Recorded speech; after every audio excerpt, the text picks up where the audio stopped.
Baik, pada video kali ini kita akan membahas mengenai analisis puisi Nyanyian Gerimis karya Sony Farid Maulana berdasarkan unsur di dalamnya, yaitu diksi, rima, irama, imaji, dan kata konkret.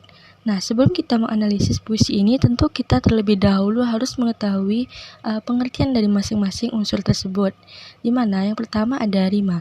Dalam kesusastraan Nusantara, rima dikenal dengan istilah sajak. Menurut Badudu 1984, rima ialah perulangan bunyi yang sama, sedangkan menurut Arifin, rima merupakan perulangan bunyi yang berselang-seling, baik yang terdapat di dalam puisi maupun pada akhir yang berdekatan. Dengan kata lain, rima berarti persamaan bunyi yang terdapat pada dua baris atau beberapa kata. Dengan pengulangan bunyi itu, puisi menjadi merdu jika dibaca. Untuk mengulang bunyi ini, penyair juga mempertimbangkan lambang bunyi. Dengan cara ini, pengulangan bunyi-bunyi mendukung perasaan dan suasana puisi. Jika dibentuk berpadu dengan ritma, akan mampu mempertegas makna puisi. Rima ini dapat dibagi dalam bermacam-macam jenis. Berdasarkan bunyinya, rima ini terbagi menjadi yang pertama, rima sempurna, yang kedua, rima tak sempurna, rima mutlak, rima terbuka, rima tertutup, rima aliterasi, rima asonansi, rima disonansi. Berdasarkan letak kata dalam baris, rima dibagi menjadi yang pertama ada rima awal, rima tengah, rima akhir, rima tegak, rima datar, rima sejajar, rima berpeluk, rima bersilang, rima rangkai, rima kembar, dan rima patah. Unsur selanjutnya yaitu diksi. Diksi merupakan sesuatu yang sangat esensial sebagai wahana ekspresi utama sebuah puisi. Diksi memiliki beberapa fungsi, yaitu fungsi makna, fungsi bunyi, dan fungsi pengungkap estetika. Oleh karena itu, ketepatan diksi dalam puisi tidak hanya sekedar bagaimana suatu makna dapat diungkapkan, tetapi apakah kata-kata yang dipilih benar-benar mampu mengungkapkan suatu ekspresi yang melahirkan pesan-pesan tertentu tanpa meninggalkan aspek estetisnya. Dengan kata lain, pada saat penulis puisinya, seorang penyair tidaklah begitu saja menuliskan atau menjajarkan kata-kata dalam larik-larik puisinya, tanpa memperhatikan aspek makna dan aspek keindahannya. Lazimnya, kata-kata yang dipilih dalam puisi ini antara lain kata-katanya konotatif atau tidak bermakna yang sebenarnya.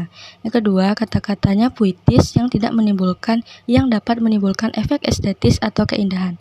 Yang ketiga, kata-kata yang dapat memancarkan makna dan tenaga yang hebat. Yang keempat, kata-kata yang memiliki komposisi bunyi dalam rima.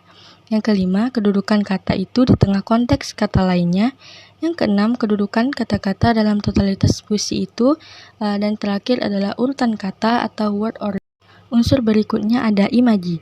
Dalam puisi, untuk memberi gambaran lebih jelas, untuk menimbulkan suasana yang khusus, untuk membuat lebih hidup gambaran dalam pikiran dan penginderaan, dan juga untuk menarik perhatian penyair, juga menggunakan gambaran-gambaran angan. Di samping alat kepuitisan yang lain, gambaran-gambaran angan ini disebut citraan atau imaji. Kombes dan Pradopo 2005 mengemukakan bahwa dalam tangan seorang penyair yang bagus, imaji itu segar dan hidup, berada dalam puncak keindahannya untuk mengintensifkan, menjernihkan, memperkaya sebuah imaji yang berhasil menolong orang merasakan pengalaman penulis terhadap objek dan situasi yang dialaminya. Sehingga dapat disimpulkan bahwa imaji adalah kata atau susunan kata-kata yang dapat memperjelas atau mengkonkret apa yang dinyatakan oleh penyair. Melalui imaji ini, apa yang digambarkan seolah-olah dapat dilihat, didengar, ataupun dirasa. Sehingga imaji ini dapat dibagi menjadi 4 bagian. Yang pertama ada imaji penglihatan, yang kedua imaji pendengaran, yang ketiga imaji perabaan, dan yang terakhir imaji penciuman. Unsur selanjutnya ada kata konkret.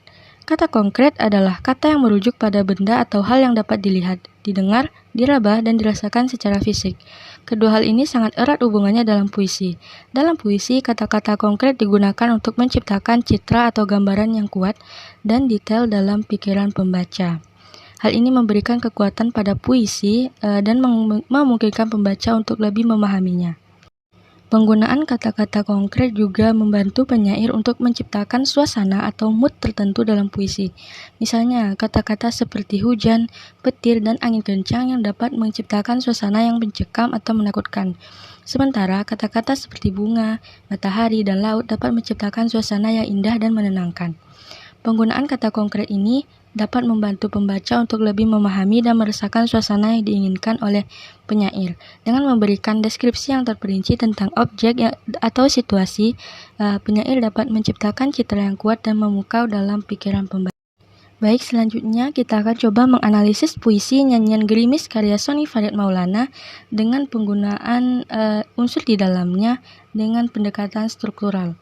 Yang pertama ada diksi. Diksi dalam puisi ini menggunakan kata-kata yang tidak mudah dimengerti dalam sekali baca. Butuh kepekaan yang tinggi dalam menganalisis makna puisi ini. Seperti pengarang memilih kata berpantulan untuk menggambarkan pancaran yang berbinar-binar, dan juga pengarang juga memilih kata tarian burung-burung yang menggambarkan keindahan yang tak terhingga. Kemudian pengarang menggunakan pilihan diksi pantai yang indah digabungkan dengan hatiku menghasilkan makna yang indah pula. Adapun unsur kedua ada imaji. Dalam puisi ini pengarang menggunakan imaji pendengaran dan perasaan dan juga penglihatan yang dapat dibuktikan dalam bait pertama, baris pertama, di mana yang bertuliskan telah kutulis jejak hujan pada rambut dan kulitmu yang basah, yang secara tidak langsung ini memunculkan imaji penglihatan. Pada baris kelima, bait pertama yang memunculkan imaji perasaan, yaitu yang saling memahami gairah terpendam. Begitu juga pada cinta membuat kita betah hidup di bumi. Pada baris terakhir, menghapus jarak dan bahasa antara kita berdua, yang juga merupakan imaji perasaan. Kemudian pada baris sesaat kita larut dalam keheningan dan syarat letupan, lalu desah nafasmu yang memunculkan citra pendam. Unsur selanjutnya ada rima. Rima dalam puisi ini tidak terlalu diatur karena lebih mementingkan isi. Adapun rima pada bait pertama ada rimanya a, u, a. Dapat kita lihat pada tulisan berikut ini. Kemudian pada bait kedua rima juga tidak beraturan, yaitu a, i, u, i, a. Dapat kita juga lihat dalam tulisan ini.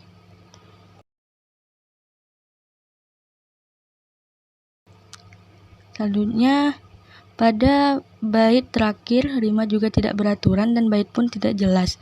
Jumlah barisnya rima pada bait terakhir yaitu a, u, i, u, a, u, a. Dapat kita lihat dalam tulisan berikut ini.